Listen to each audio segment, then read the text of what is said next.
not being familiar, thinking that you may not know what she is.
Okay, that's recording.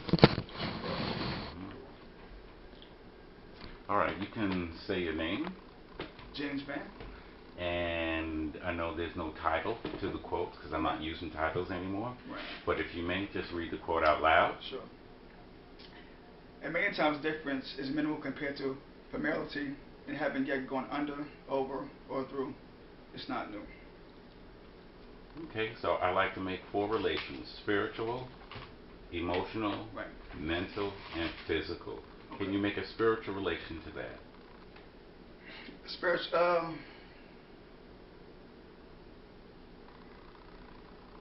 Well, the spiritual relationship to this quote, I would say for me personally, I was raised a Jehovah's Witness, right? So I was familiar with their beliefs, what they believed in, how to go about doing things, what to worship, what not to worship, and it was part of me, my everyday life. We did it twice a week. So I don't want to say I was brainwashed in the religion, and their teachings is how I lived my life. As I got older, I tried Baptist. I tried what's that religion that Mr. John does? Pentecostal. So I've been to different churches. The minimal compared to being familiar with something. You're comfortable in something that you know. So being a witness, I was comfortable. I was at ease. Going to, let's say, a Baptist church, I didn't know what to expect. I didn't know how to go about communicating with those that were there, because my beliefs and being a witness could have differed from their beliefs, and they could have clashed. So not knowing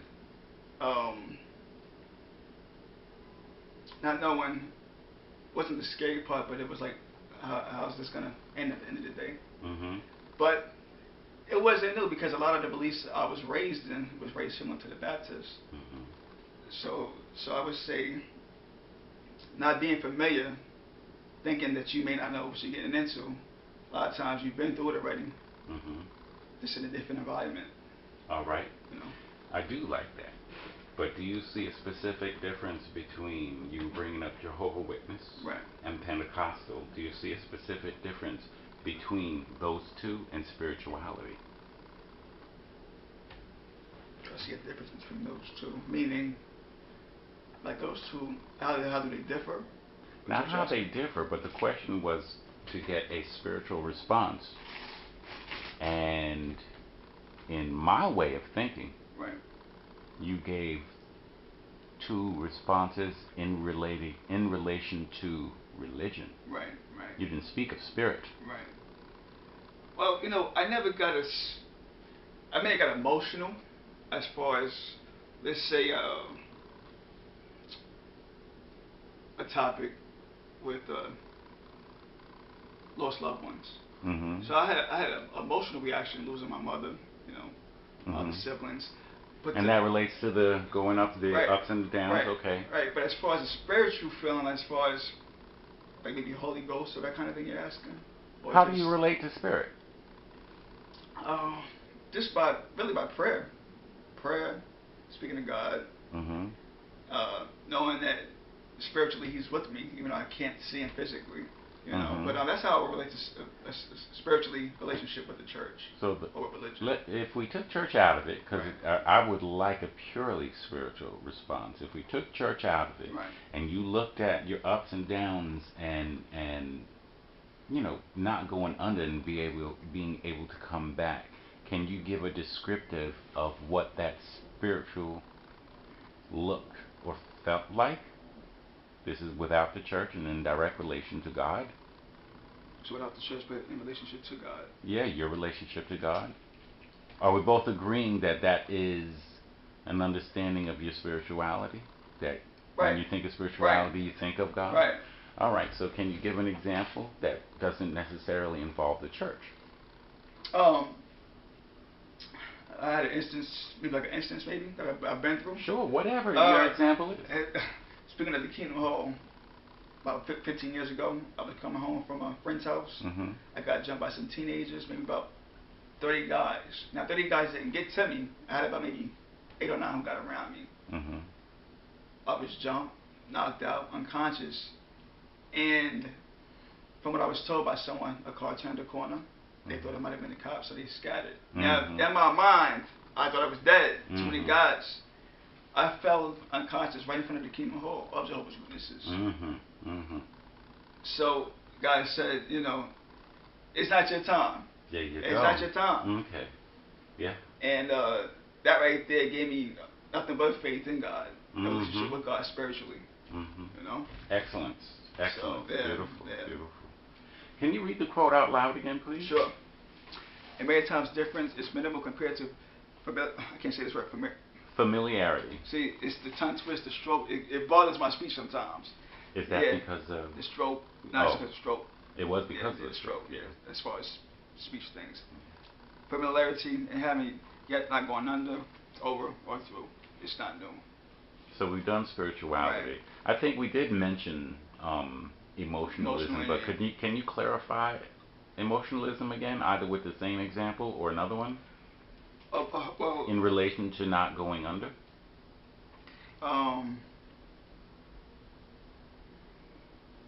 As far as dealing with the church setting itself, or just whatever example, you can jump on to something else. Okay, anything. Cool. Just you didn't go under. How does that relate to emotionalism? Well, I'll bring up my marriage for example. You have two people who are two different people, wife and me. We think different. We see things different. We do things different. I believe a woman is more emotional when it comes to a lot of things, especially in a household. She may see things different, feel things differently. I think with the man, he's more subtle, laid back. He doesn't take it as hard as a woman would. So with the emotional part, I wanted to get a divorce my first year being married, almost 4 years. The first year was hard. It was hard. The first year was hard. I called my mother-in-law and said, listen, I can't do this. Emotionally, it's too much. I didn't sign up to have a mother. I signed up to have a wife. I felt she was very controlling and very just stuck in her ways. And we spoke about it. I said, listen, we do things differently. You're a man, I'm a woman. We see things differently. Now we have to learn to disagree and still be able to communicate, love one another, be there for one another. So I had to say to myself, emotionally, I need to connect with her more, as far as what she sees important, as far as what she feels needs to be done. And I had to take my emotions, my selfishness out of certain aspects, bring her thoughts and how she sees things into my life, my emotions, and it worked out. It worked out. Mm-hmm. So I think finding an emotional balance between two and trying to become one, it's hard, but it's work. Mm-hmm. And as long as you work, they'll be successful. Okay. They'll be successful. In that explanation, how do you see it relating directly to those words and not going under? Well, I see not getting a divorce. Okay. Staying afloat. Still being together. That. All right. Getting through things that we may not agree on. She may feel I went left field with something, vice versa. But I think communication and staying above water as far as the back and forth, yelling, arguing, and screaming, it's important not to Mm-hmm. feel. Otherwise, you will go under. You Mm-hmm. will go under. But you have to consider the other individual. Mm-hmm.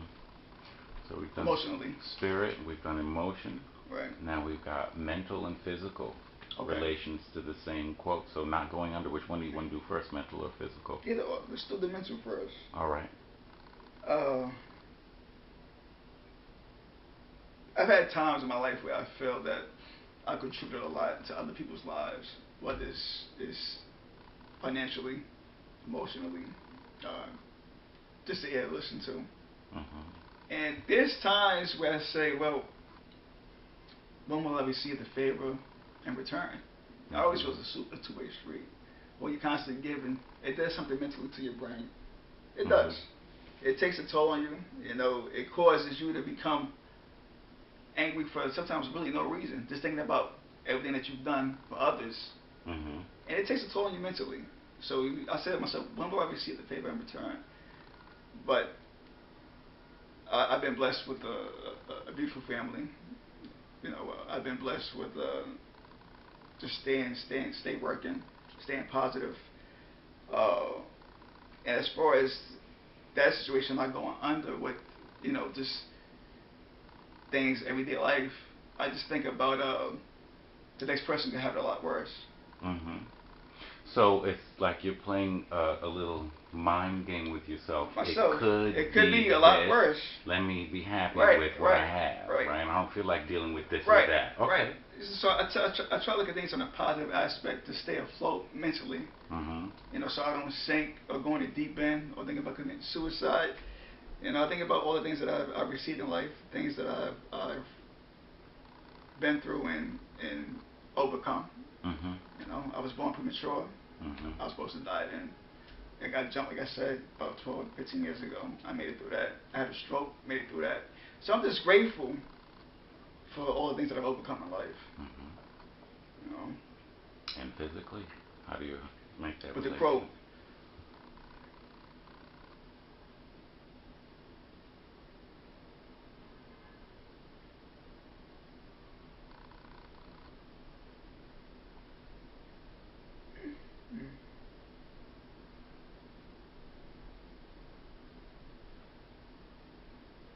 Okay, well, I was a sports lover, playing basketball, you know, and I was out there every day. I enjoyed it. So it was a routine I went through. So I was familiar with it, you know. Go out there from 4 to 6, play some ball, maybe 3 times a week. Once the stroke happened, physically, I said, well, I won't be able to play ball again. I probably won't be able to move my arm again. Um, just life was going to change because I wasn't familiar with that not being able to control certain parts of your body. But just doing therapy and just saying I'm not going to let this change what I've done about my whole life physically. Just stay at it, you know, and whether we're seeing a therapist, whether it was, doing some workouts with the wife, just helping me put the strength in my arm and my leg. It just kept me from going on a deep end, making it through. And I'm here today. So this quote here, as far as being familiar with certain things, and have yet not gone under, through, or over it, it's not new to me.